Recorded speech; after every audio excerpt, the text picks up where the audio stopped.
Hello, my name is Kristin Eaves, and I am happy to serve as the president of Carson Accountability and Transparency.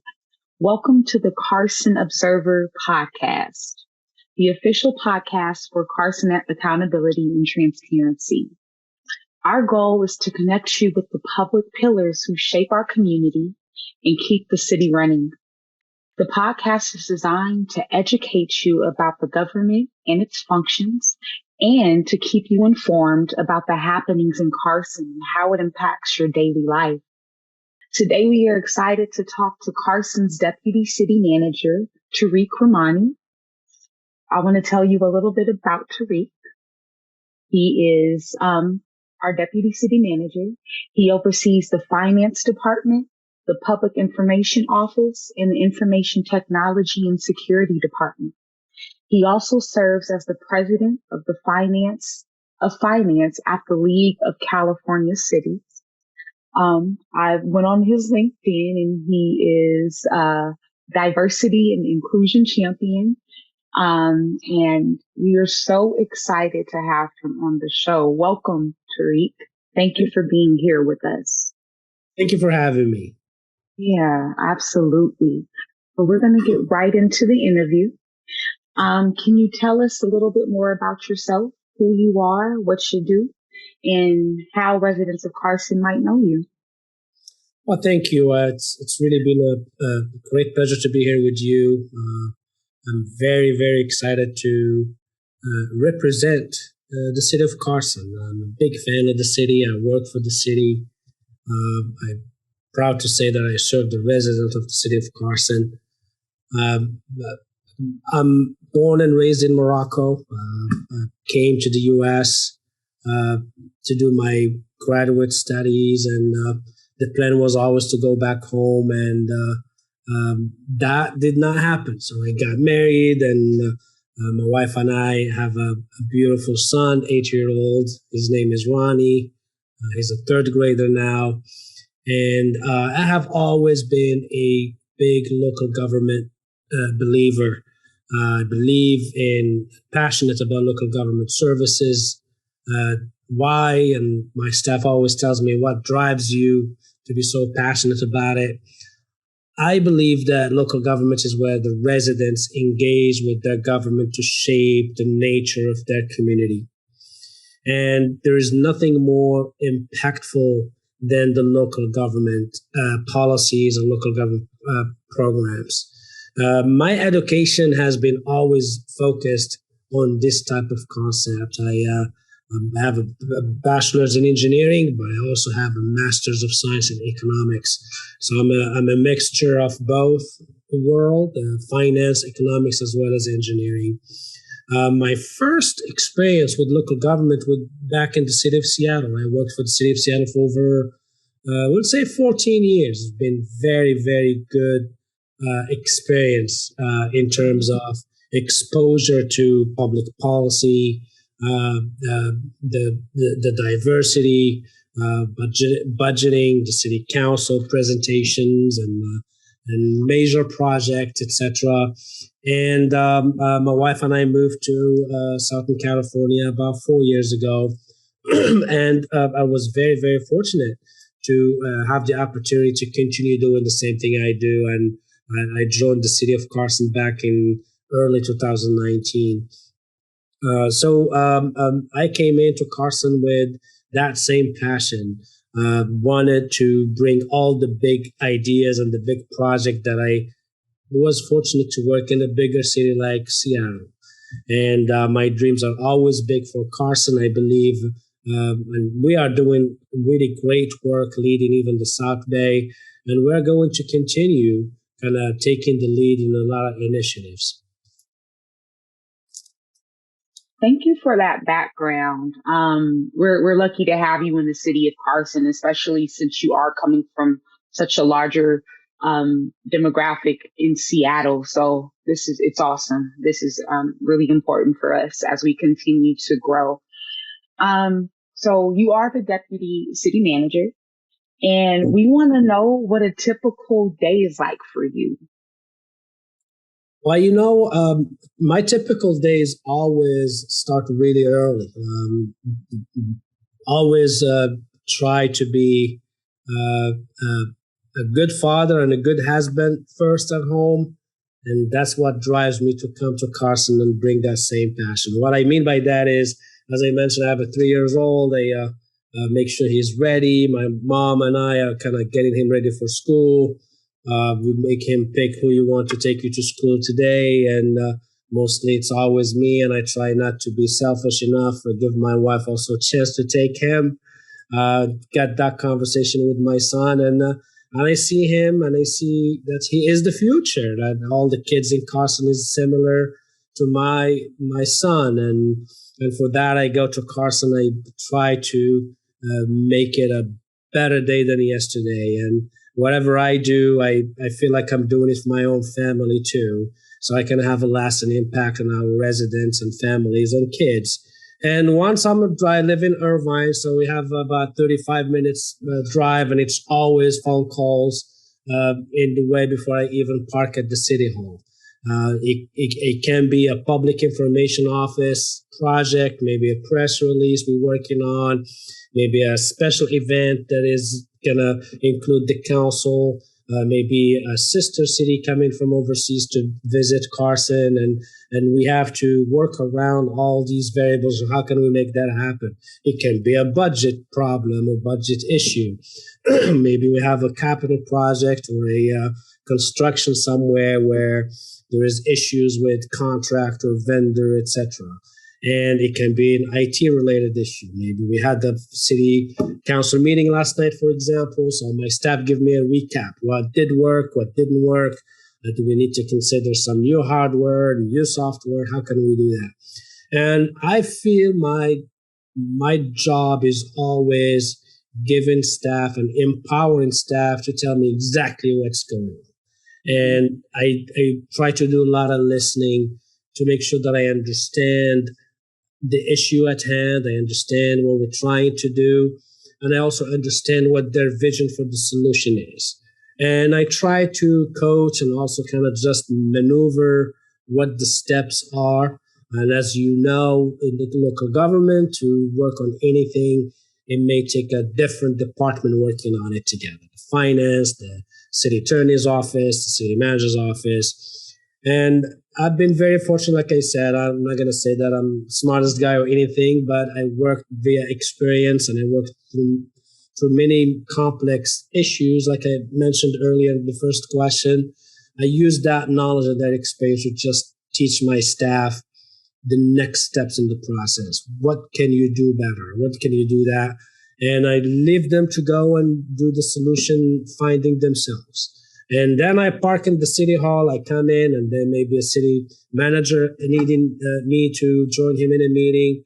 It may be the mayor calling me, or the city council, because they want something to be done. And sometimes maybe perhaps one of our decision makers received an answer they didn't like from staff, and they may want to, Tarik, can you please help me figure things out? Maybe we can go somewhere. So it can be anything that day. And I feel my job is, like I said, is like a coach. I do have a great team. I have great talent around me. All I need to do is just give them certain options for them to consider so they can take it to the next level. And it's been really hard at the beginning because, I'm coming in new. We're trying to know each other, our work style. As we built that trust between us, I feel that my team and I really do amazing work navigating these solutions. So things seem to work for the resident when they come in to check on anything or see something that's going on. So my typical day, again, in summary, it can be anything that day. So I have to think about solutions on the fly and make sure that we're following policies, etc. Thank you for sharing that. I love the bit about being a good husband and a good father first, and then bringing that energy into your role. That's really important. Thank you. So that's kind of a typical day for you. Now, for those who don't know, what exactly is the role of the deputy city manager? I mentioned that you oversee the PIO office, the Information Technology and Security Department, and the Finance Department. So we kind of talked about like what you're doing on a day to day, but if you can kind of let us know what the role of a deputy city manager is, some of maybe your goals and things for the year. That's a very good question. Number one, the deputy city manager is a brand new position in Carson. It was created about a year ago, maybe 12, 18 months in the last fiscal year. And the concept of the deputy city manager was also created as a new position to lead a new department to life. And that new department is the innovation, sustainability, and performance management. So I've been given the new title as well as the new department, and they said, we want you to make it happen, Jimmy. So I will tell you, I have no idea, but I'm trying to make the best out of it, as I mentioned, from the early morning, trying to figure out step by step. So the position is new, the department is new. It oversees finance, it oversees IT, it oversees public information.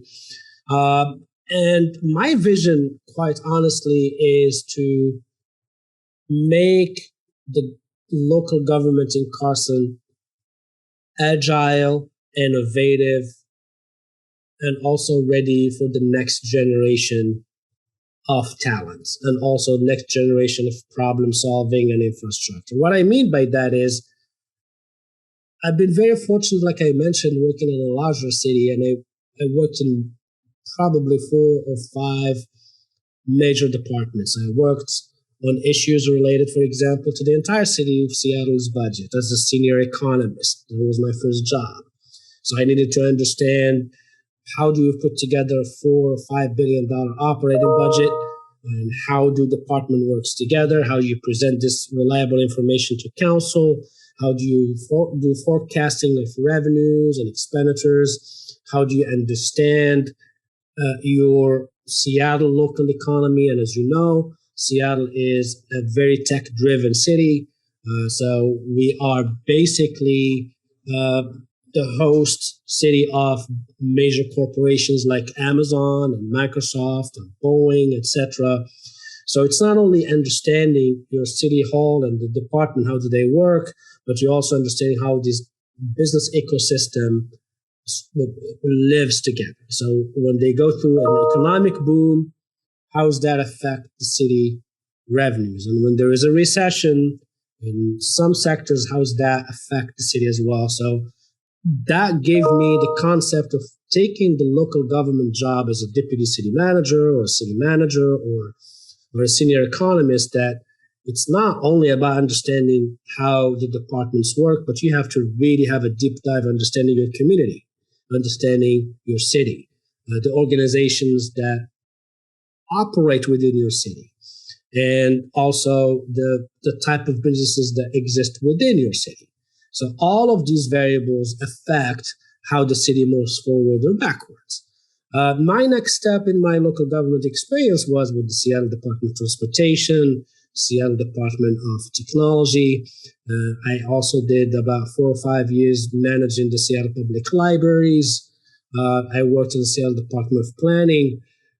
That variety of work gave me a very close look at how each department works and what each department provides as services to its residents.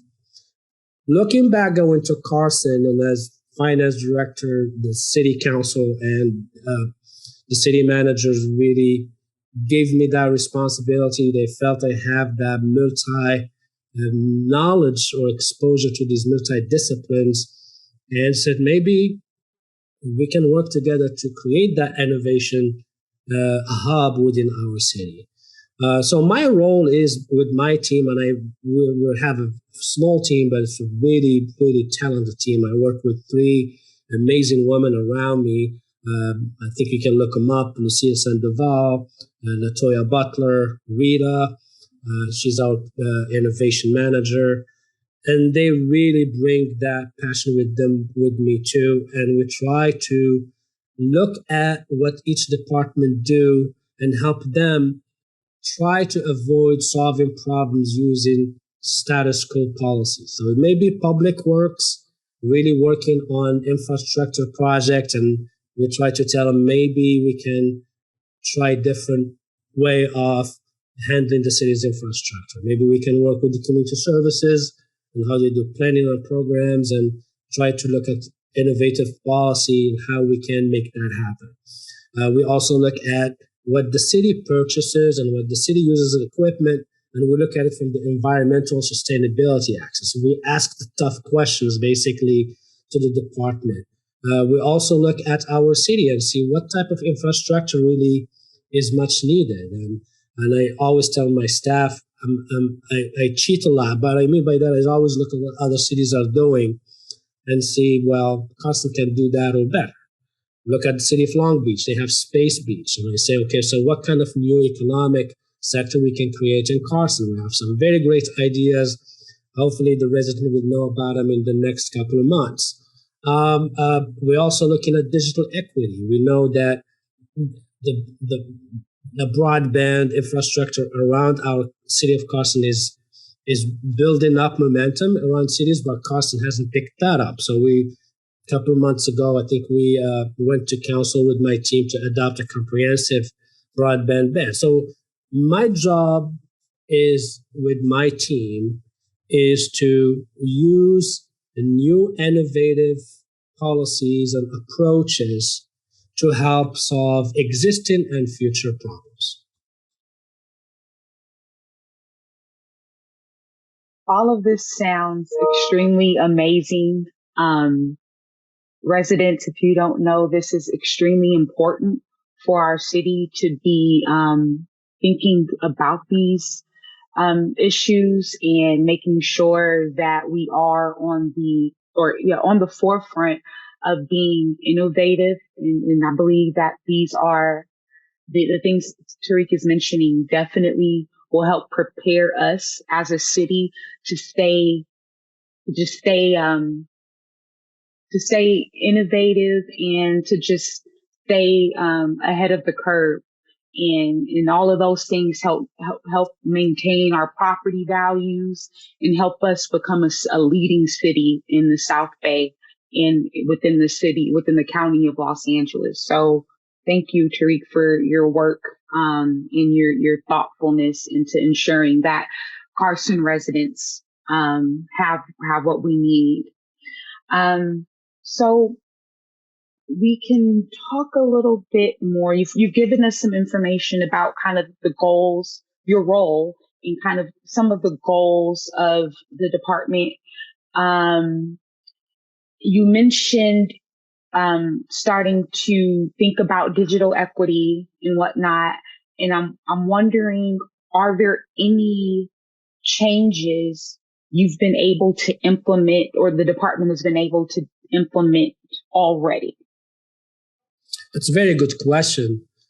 In terms of changes, we are initiating the change, and the change takes a process and takes steps into implementation.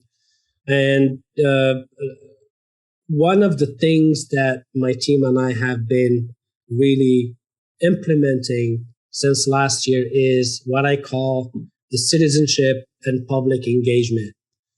Most cities do a great job, but we are really missing the public engagement side of it. What I mean by that is there would be a lot of projects going on in the city, and the public would not know about them until perhaps the project is completed, or perhaps there is some hiccups happening to the project that it's not finished and has to be brought back and questions and answers.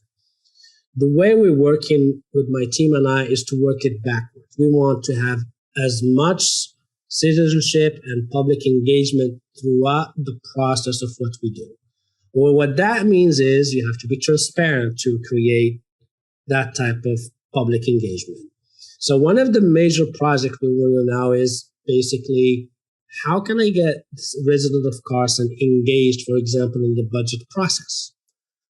We have, let's say, $120 million of revenues. So how does we always have proposals from the department? The department tells you what they need for that fiscal year. And we work through a 3 or 4 or 6 months budget process to have the city council adopt the next year's resources and where they're going to be spent. Most cities do not do very well into making the residents and the citizens included in that process, meaning how do we get input from our residents? What do we know what their priorities are? So we created with my team this 3-step process. Number one, we needed to have the city council's priorities first. So we needed to sit with the elected officials and know what is the biggest 10 items that are of importance to the city council that they want to invest in the next year and the next 5 years. The next level for us to make the change into getting public engagement is to look at how do we do the process currently. And we look at it, we basically do it exactly like every other city does. We finish the process of the new print or post a budget report that is maybe 200, 300 pages, a lot of numbers and a lot of tables and narratives. And it's really hard to get the gist of it. Where are we going as a community? And to do that, and as you see, the ISPM office, Innovation, Sustainability, and Performance Management, has IT, or information technology, and part of it. It has finance, also part of it, and it has public information office, part of it. It wasn't an accident. It was really by strategy. So to be transparent, you have to use technology to share the information with the public differently. What kind of technology tools are out there that can not only transparently provide the information to the resident, but also get them engaged and provide them the information at the palm of their hands? So that's the component why this technology is part of the innovation department. Public information office is what you call, is almost like our media expert. They're the one telling the story. They're the one sharing public news releases, posting flyers, setting up press releases. So we need to work with the public information office, the smartest one, to tell us how do we tell the story and how do we get the public engaged. And then we have the finance department, which is number guys. They know the numbers in and out, the expenditures, the revenues, the accounting rules, the budget rules.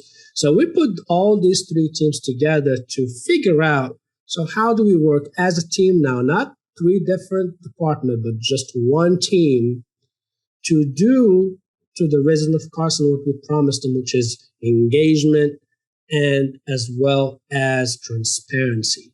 And we don't want to do it just because it looks nice and it sounds nice.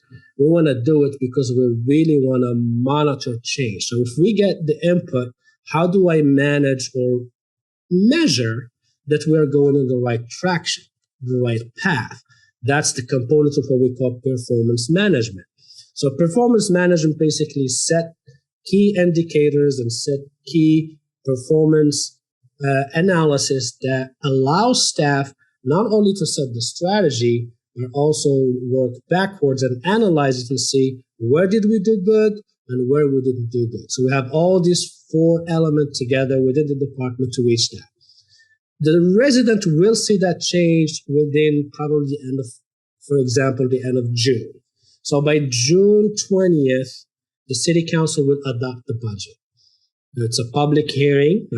We went through about 3 or 4 budget workshops to figure out where are we going to spend the city resources.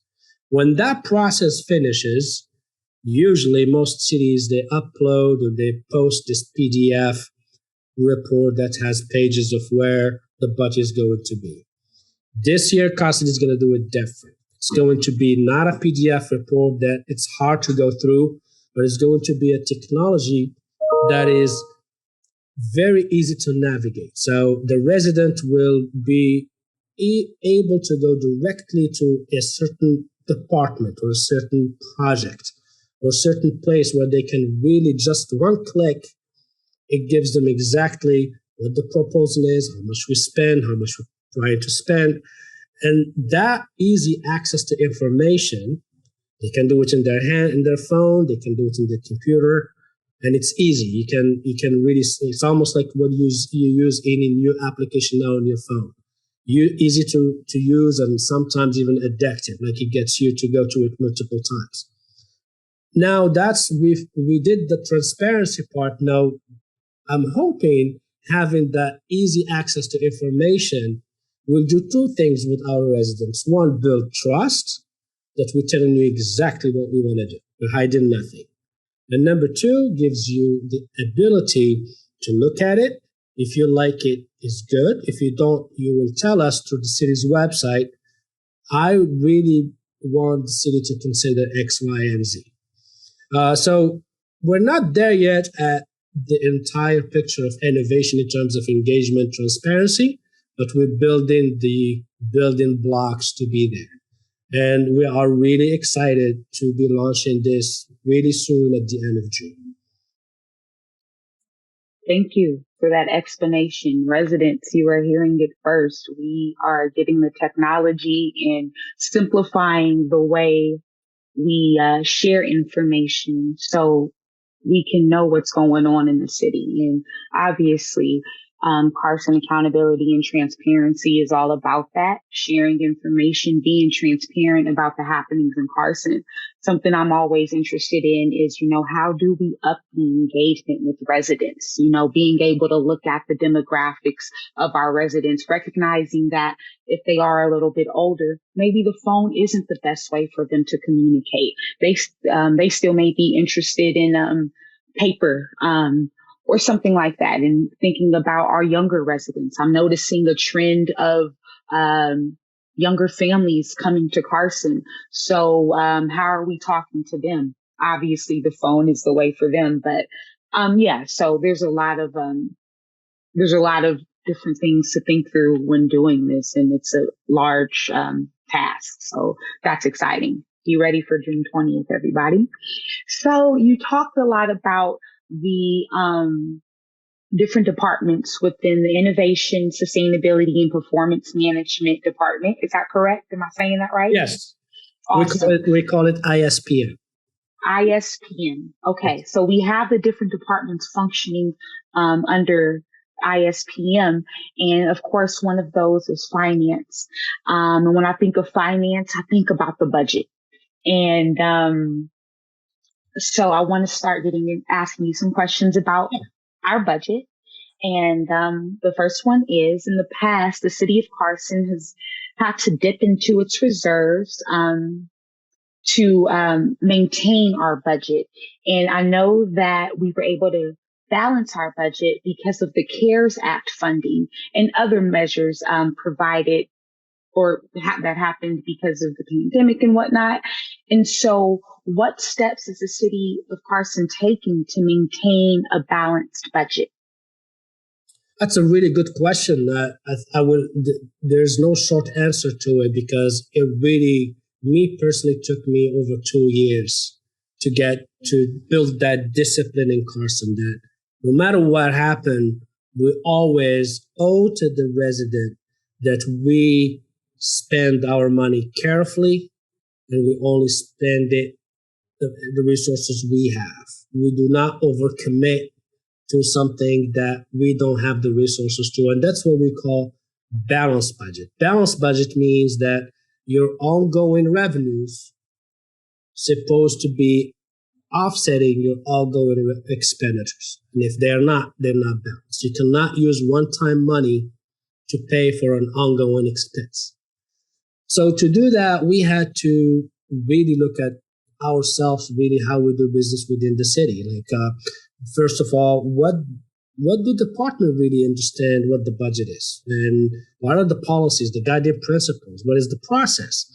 What do we do to create a steering committee within the city departments, across the city department, to kind of ask the tough questions, have a different set of eyes about the review, and when we present information to the city council and the public, is as accurate as it gets.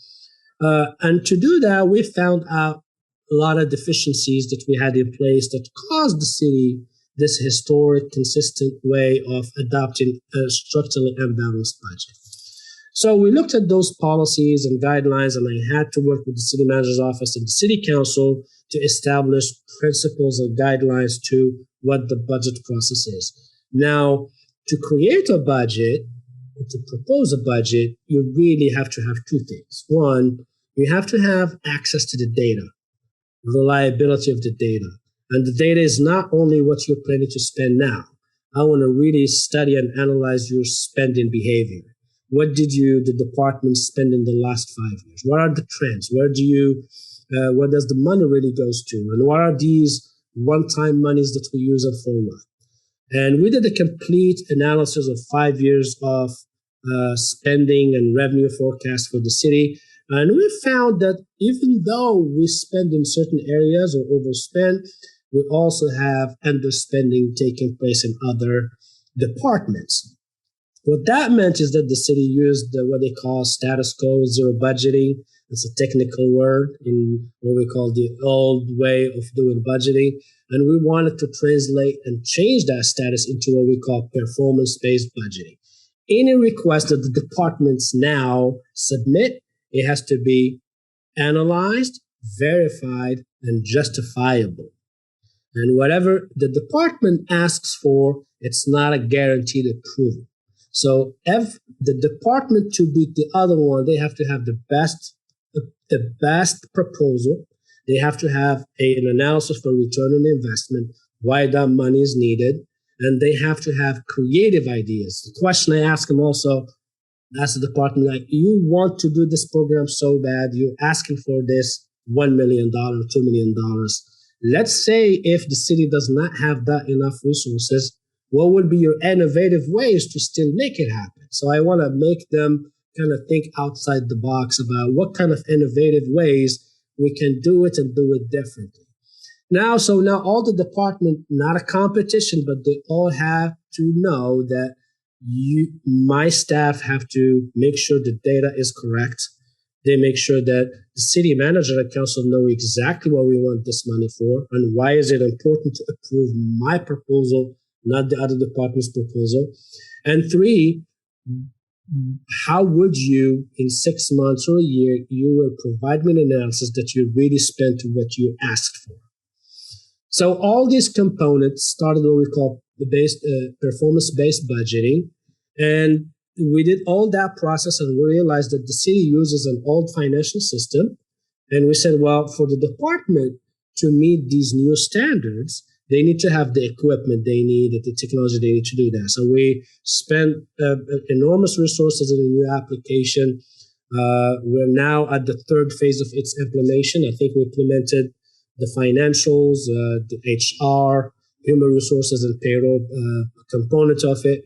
Now we're moving on to implementing the same technology in departments such as economic development, public safety, the business license division, how we issue business license and how we issue permits. The city uses an LA County system now, and we're trying to implement our own system. We don't want, we appreciate the county, what they do, but we want to really do this work in-house. So we're thinking by the end of this year, we're going to have a full implementation of the entire technology application.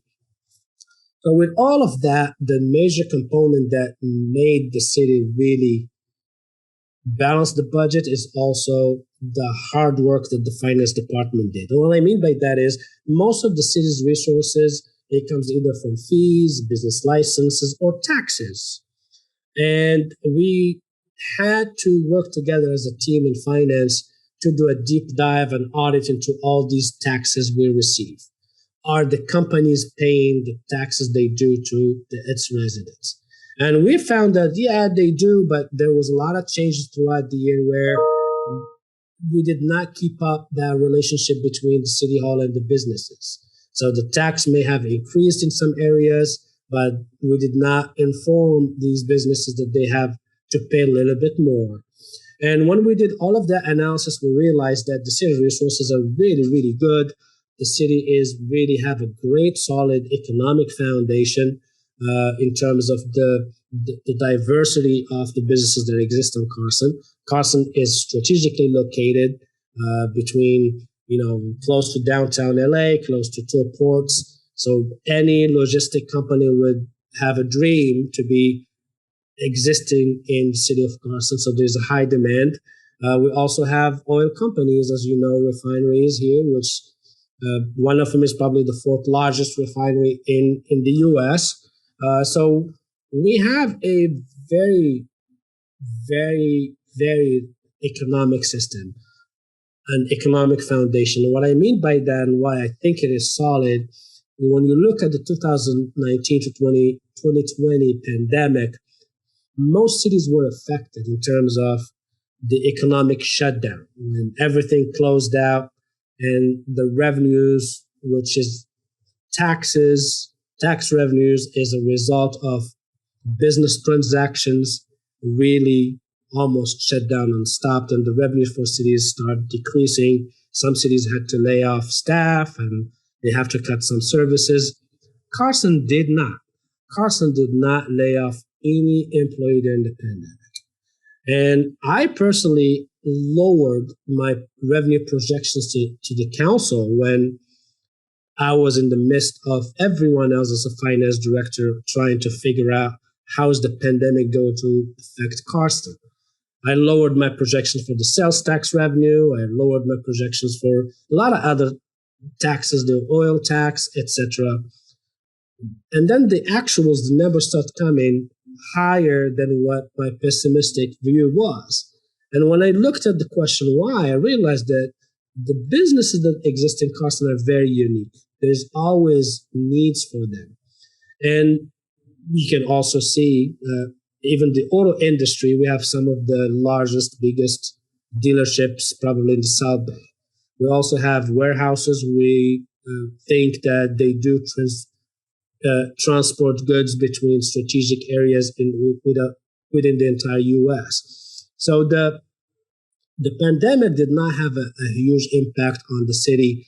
That translates to give me confidence that the city of Carson resources are really not immune, but they are strong enough to weather any economic recession.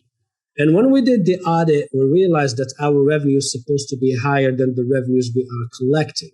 And we worked really well with the companies, and they paid their taxes on time. They pay all of that. And when we looked at now, our reserve is, as you can see in our presentation, is probably one of the highest in the South Bay.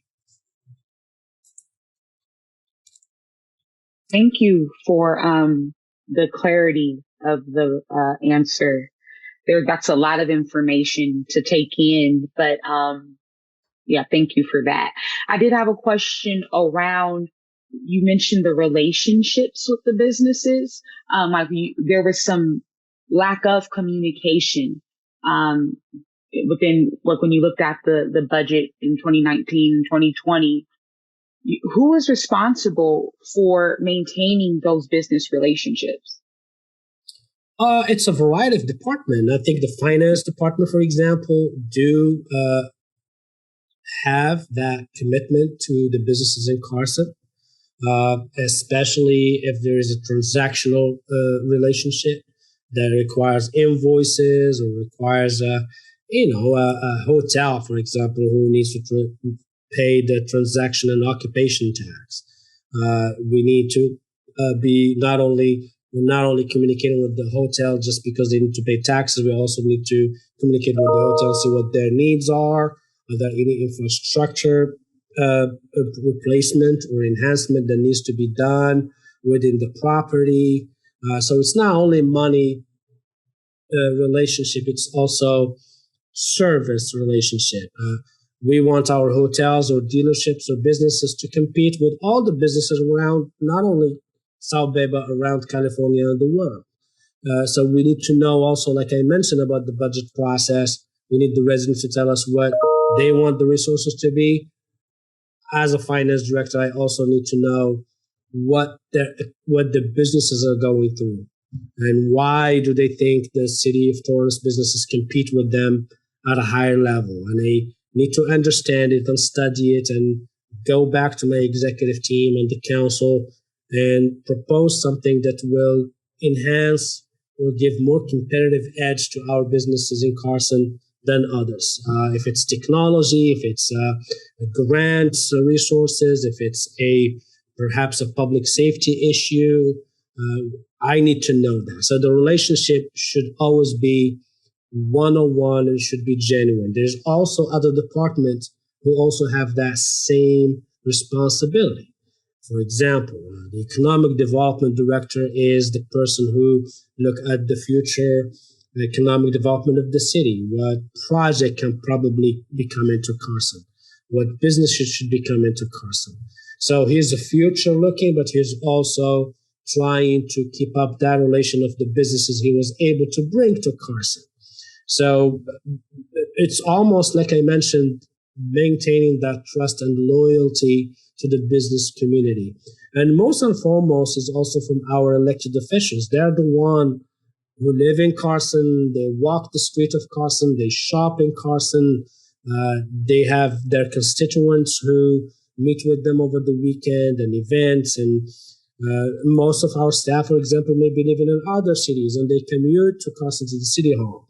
So it is very important for me to know what matters to my elected officials, the questions and requests they get from their constituents, whether it was at the church setting, whether it was at a restaurant, and I need to make sure that I deliver on it. If I have even a vendor or one business owner who had a bad experience, for example, didn't get paid on time, or I have to call that person. I may even ask if I can go visit with him in his office, in his business, and shake his hand, apologize, say, look, you matter to us. And I think that's really me personally, how I take my job. It's really, like I mentioned, if it starts in the morning at home. So if my family matters to me, so my second family in Carson also matters to me. So it's not only an email thing or a phone call. I may really have to put face to face and make that person really know that what matters to them matters to me. And you let me know, I'm going to go and see if my team can help solve it. Thank you. Thank you. Thank you. So you were the director of finance and you've been promoted to the deputy city manager. So I'm wondering, first, have we replaced the director of finance? And if we have not, or if we're like in the process of doing so, what would you want to see from that person? What's going to be important for them? Good question. I'm still the finance director, even though I do the deputy director job. So I do both actually right now. We are in the process of filling that position. I really, me personally, see the next finance director who can do better things than my team and I have been able to accomplish. I want, and I'm hoping Carson will hire a finance director that is community and public service driven person. Someone who will help the finance team not to be that team that works behind closed doors and nobody, most people don't celebrate them and acknowledge them and recognize for the work they do. And I want really someone to come to Carson as finance director who is a person who cares about the culture, cares about the diversity of the city of Carson. And if I said, I want to use innovation, as I mentioned to you, to engage with my city residents and businesses, to tell me also what they think we should be doing. I want the finance director to do it on 3 languages. I want to include other things that I was not able to achieve and take it to the next level. I want also a finance director who is going to be team-oriented, drive a positive work environment in the city, and a person who is also not about themselves really and their achievement. It's more about bringing people up. Thank you. You sound like a really strong leader. And these are all important things to help the city flow much better. So thank you. So kind of talking about the budgets still, and you kind of hit on some of these things, but just wanted to get more insight. I was on your LinkedIn, and I saw that this year the city council learned at the quarterly budget briefing that Carson generated an 87 million reserve surplus for the first time in the city's history. And I'm assuming that has a lot to do with the work you guys did with analyzing the taxes of businesses and whatnot and being able to make those saves. And so we're projecting that the budget surplus is to reach 120 million by the end of the next fiscal year. So what does this mean for the city of Carson? I mean, we want to have money in reserves, and also, are we able to do more fun projects? What does this mean for us? Absolutely. I think we're not here to accumulate reserve. We're not really here to have an account savings for interest bearing. It's not it. I think for us, we want to show the resident of Carson that, number one, we are holding everybody accountable to what they owe to the resident of Carson. Whether for us as Carson staff, we needed to amp up our efficiency a little bit more and continue to do the work for our residents to look at our revenues that's supposed to be coming to Carson. So I think we built that muscle in the last 3 years. I think the team knows exactly how we can keep this type of data analytics and analysis to keep us always 2-3 steps ahead of everyone else. But most importantly, finance does all this work to present to the city council and the executive team and to the public the resources we have available that are now at the discretion of the resident and the council to invest into what is important for council and for the city of Carson. So now we analyzed it, we confirmed it, we have adopted audit report that confirms the numbers you saw on my LinkedIn. I think it's a great thing to celebrate. These numbers are audited, they're not questionable, the money is there. It's not just somebody giving an opinion. Now, the next step as we're working now through the budget process, as I mentioned, we are going to adopt the budget by June 20th. We are working in the last 6 months to identify a plan how to use this money to invest on Carson's future. Last night, for example, there were 3 presentations in the budget for council. The finance presented what we call the general fund operating budget, how much it will cost the city for all the department to provide the services that Carson needs. Community Services Department, Innovation Department, Economic Development, Public Works. Now they all have the money they requested to provide the services to the city of Carson resident. The second presentation was by Community Services Director, and he presented his annual plan for what we call the special events in the city of Carson. What type of events or programs will take place next year? He proposed his budget. I believe it was around $600,000 to $700,000. And these are the major events, the flagship events that represent the city of Carson, the diverse community we have. And then the third presentation was completed by our new Public Works Director, and he presented what we call CIP program. And that's the Capital Improvement Program budget for the next 5 years. So for the next year, I think the Public Works Department has told, and this is different from what the department needs, this is what we call CIP, Infrastructure Budget. They presented to the City Council a $56 million money that's going to be spent next year on roadways, parks, medians, water resources, and all of that. So we celebrated this reserve, as you mentioned, and then we worked with the council and the department and say, okay, now, how do we invest this money in the city of Carson? And by June 20th, we're going to finalize the plan, and every resources that you saw on my LinkedIn, it will be allocated somewhere. And like I said, go back to your first question, what do you do as deputy city manager? My job will also start July. July 1st is the new fiscal year. My team and I, we're going to monitor this budget to make sure that what the department promised the residents is exactly what's going to take place. Awesome. Love the oversight.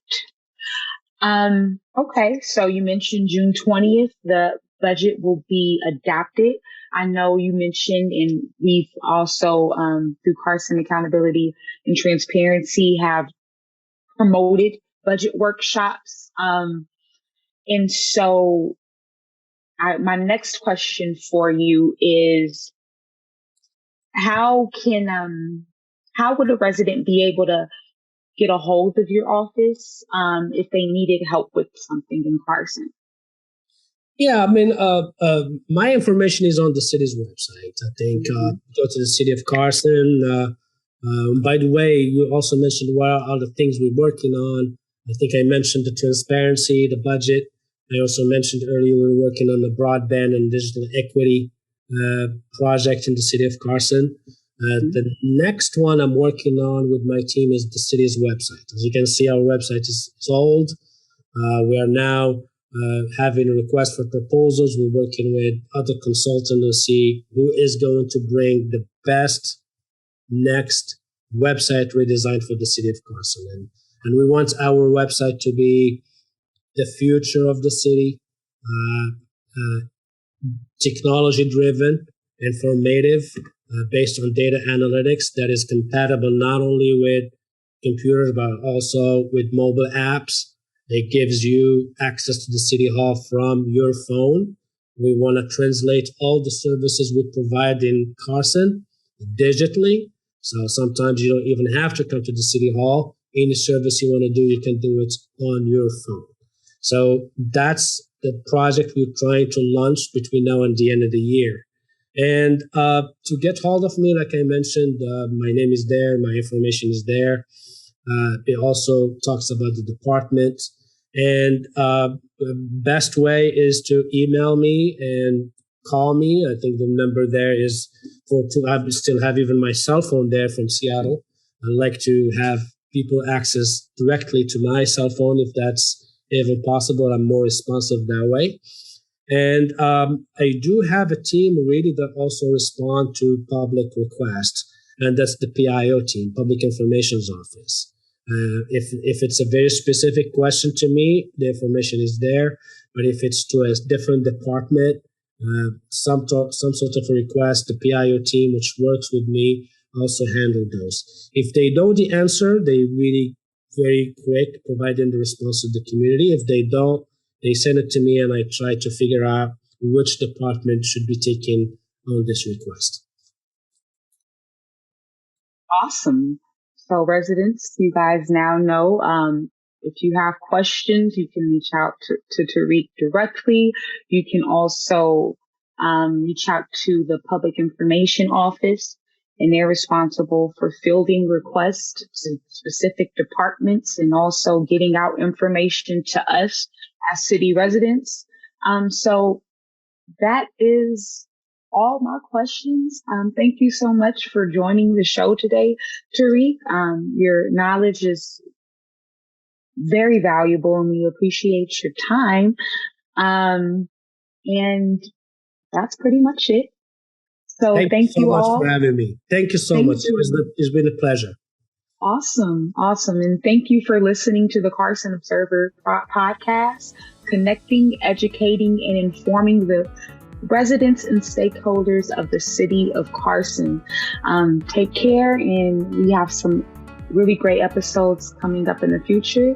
And please make sure that you subscribe to our YouTube channel and share this information with the people you live near and any of your friends in the city. This is really important stuff. So I'm happy to be here, and thank you guys so much.